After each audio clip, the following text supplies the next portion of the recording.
In contemporary America, the middle class predominantly comprises individuals working in low-level positions within both corporate and state sectors, as well as private entrepreneurs managing their own businesses. However, the situation varies slightly across different regions, such as Asia, Europe, and South America. Yet, in the not-so-United States, the social stratification has reached its zenith. At the apex of this society, we find megacorporations, which are the real power in today's world. These global entities possess greater financial resources and influence compared to most governments. They have established their own distinct cultures, laws, and social systems. Although cultural variations may exist, for example, Arasaka's policies are influenced by Japanese traditions, while Militech's approach to gun commerce embodies Middle American values, they all emphasize conformity, hierarchy, loyalty, and above all, power. In today's landscape, most people find themselves in one of two categories, either employed by a corporation or striving to navigate their own path, such as running a small business, freelancing, or facing unemployment. Those holding low and mid-level corporate positions are deemed expendable, easily replaceable in the corporate machinery. On the other hand, the unemployed constitute the reserve army of corporations, representing a constant threat to the employed individuals. The corporate world is marked by immense stress, as inefficiency, disloyalty, or posing a threat to the corporation could result in immediate termination, or in severe cases, even dire consequences. Consequently, this high-stakes environment leads to the heightened pressure experienced by employees, explaining why drastic actions like self-harm are not uncommon. The bottom rung of the corporate hierarchy is occupied by the dominated, individuals like cleaners, drivers, security guards, and low-level workers. In return for their services, they receive basic medical care and reside in staff housing located within cheap corporate-funded neighborhoods, often housed in massive mega-buildings. While some find contentment in their mundane roles and lead monotonous lives day by day, the majority yearn for advancement into the ranks of the intermediate, the middle class of corporate workers. These ambitious individuals relentlessly strive for promotion, dedicating themselves to grueling 16-hour workdays while relying on stim pills to keep them energized throughout breakfast, lunch, and dinner.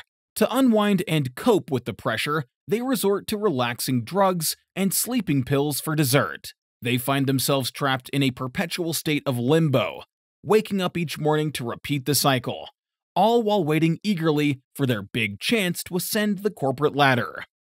With persistence, cleverness, and ruthlessness, their day will inevitably arrive, offering them the coveted opportunity to ascend the corporate ladder. As they advance, they can look forward to acquiring a comfortable apartment or a cozy condo within one of the corporate buildings, along with the perk of a company-provided car. Their salary will increase, affording them the luxury of occasionally dining out and enjoying fresh, albeit modified, food. Moreover, this progress makes them eligible for promotion to the Prime League.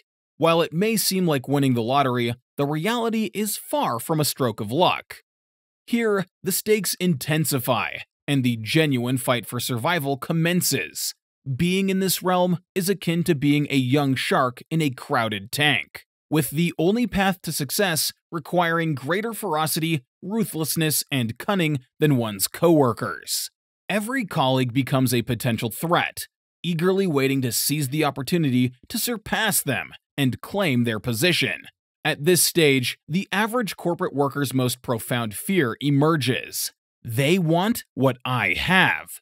This fear becomes an enduring companion, haunting them for the rest of their life in the relentless pursuit of success and security. Being at the top requires staying one step ahead, which is why mid-level corporate employees resort to unethical tactics and seize every opportunity to achieve their objectives. While many low-level corporate workers distance themselves from the outside world, the more ambitious among them fully immerse themselves in their surroundings. They engage in shady dealings, gathering information from street sources, hiring merc for illicit tasks, bribing corrupt law enforcement, and manipulating the media against their rivals at work. For these efficient corporate individuals, everything and everyone is merely a means to an end, either a tool or a weapon to attain their ambitions. Living a high-risk, high-reward lifestyle, mid-level corpos face the constant danger of dropping out of the race due to the devastating effects of performance-enhancing drugs, overwhelming stress, or falling prey to more powerful competitors. This encapsulates the essence of what it truly means to be a corporate player. At the summit of the corporate pyramid reside the dominating, a group of formidable individuals, including board members, the CEO, corporate owners, and their privileged relatives, often referred to as blue bloods. They are the ruling families of the modern world, with many inheriting their positions, while others have meticulously worked their way up through decades of relentless effort, cunning scheming, backstabbing, consolidating power, and forming strategic alliances. Although their position appears more stable, it is far from secure, as ambitious successors eagerly await the slightest slip-up.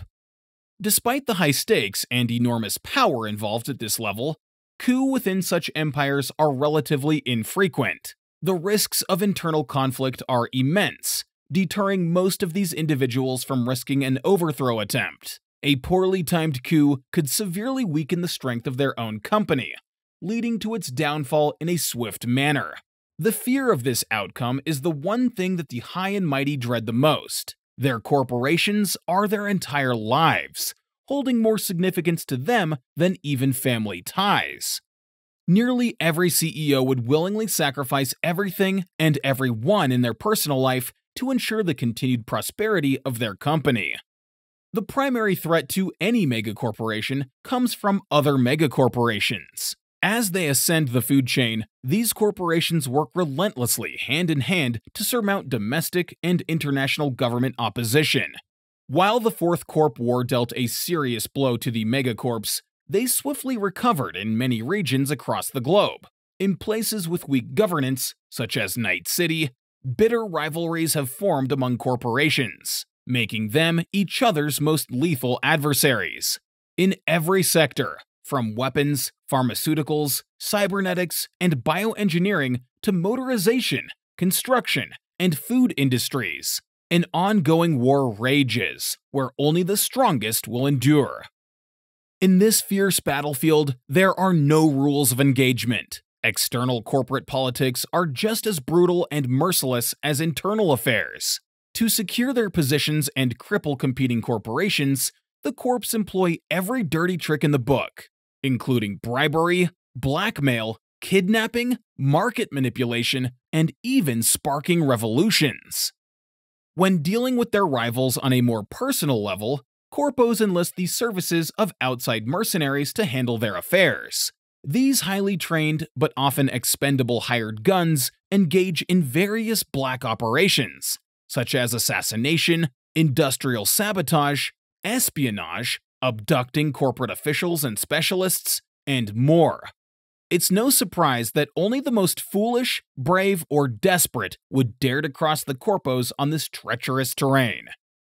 Throughout history, the ties between governments and corporations have been evident, and in modern times, they hardly bother to conceal it. The previous president of the NUSA, Elizabeth Kress, even nationalized Militech, and with its backing, came out on top during the Unification War. According to some, it was more like Militech's board members had scored lofty posts in the administration, corporationizing it from within. Now, it's challenging to determine whether America is governed by corporations masquerading as a government, or if the government is adopting corporate management and control principles. It's probably a blend of both, marking the genesis of a novel system.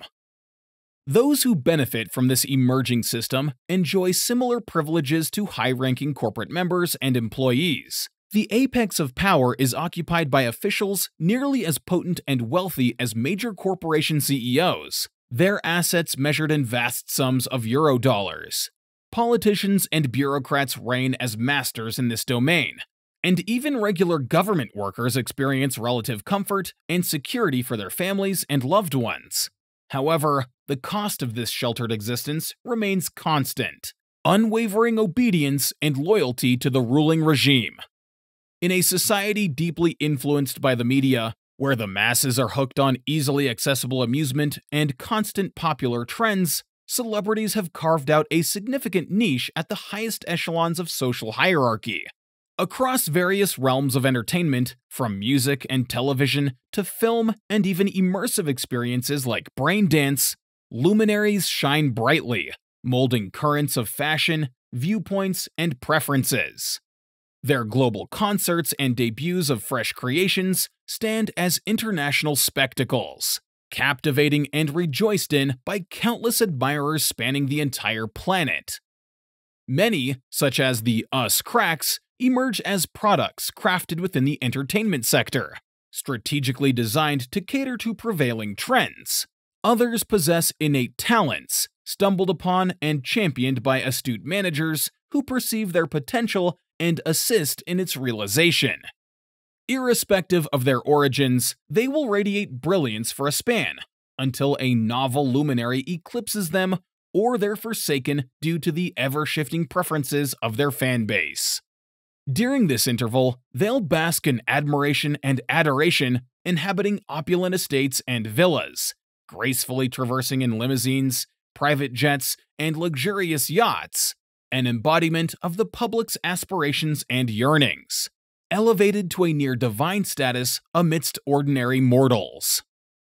Apart from the low-level corporate workers, the middle tier of the American society consists of those who have failed to find their place in the megacorporations of the 21st century. These people are often trying to run their own businesses: restaurants, clubs, garages, coffee bars, workshops, pawn shops, brain dance studios, or even small cyber clinics. The owners of these enterprises are regular law-abiding citizens seeking to earn their livelihood without surrendering their integrity to the all-powerful corporations.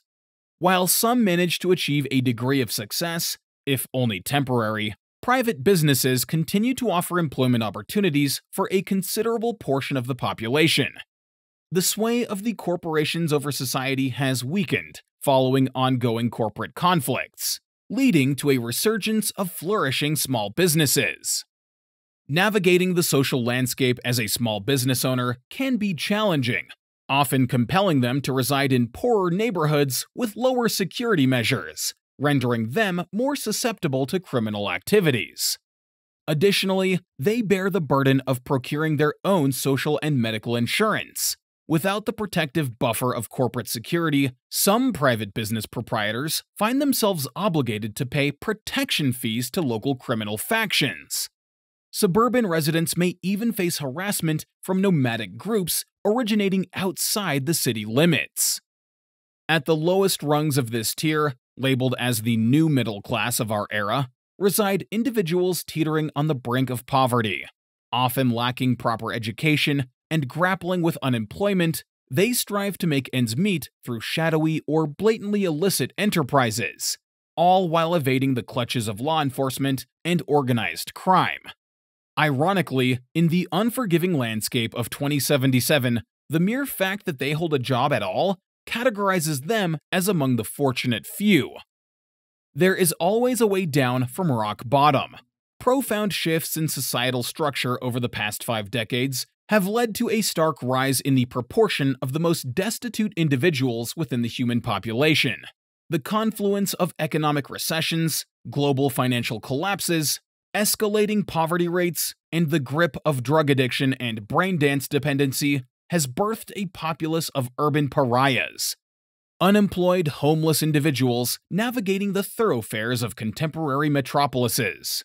In each significant urban center, sprawling sectors teem with shantytowns, makeshift settlements, and favelas, harboring tens of thousands living in conditions bordering on the unbelievable, fighting for survival day after day. Despite an unsettlingly high mortality rate stemming from diseases, drug abuse, and merciless psychogang activities, this marginalized legion continues to swell with each passing day. Among their ranks are those who have been rendered jobless and bereft of savings due to corporate conflicts. individuals who've been tragically separated from their entire families in mob hits and corporate purges, and those who have simply relinquished hope and abandoned care, each one converging into the fold of the outcast multitude. Braindance addiction also takes its toll. Its casualties are widespread, found in squalid dwellings and shadowy passageways, immersed in their own bodily waste, fixated on the repetitive playback of mundane moments from a celebrity's existence. Certain individuals even resort to deadly conflict, trading violence for mere minutes of counterfeit dreams and recollections belonging to someone else. Those less fortunate avoid wealthier enclaves where law enforcement maintains a presence and corporate safeguards are stringent. The poor shun more affluent districts, where police patrol and corporate security is tight. But in impoverished neighborhoods, they come out at night to scrounge, steal, and occasionally rob or kill the unwary. Every few years, either city authorities or corporations make attempts to address the challenges posed by the slum neighborhoods and their residents. Their strategies might involve coercive relocations to different areas, establishment of temporary encampments, or even resorting to fatal purges. Invariably, these endeavors incite widespread upheaval, leading to large-scale riots and intense clashes resulting in significant casualties, often escalated by the participation of local gangs who typically engage for sheer entertainment. Consequently, the impoverished populace is generally left to navigate their circumstances independently. It's simply cheaper to ignore them than to find the solution to their problems. Thank you for watching. I hope you enjoyed learning more about Night City and the world of Cyberpunk. If you want to see more content like this, go ahead and click on the recommended video on screen, or check out our channel. See you soon, Chooms!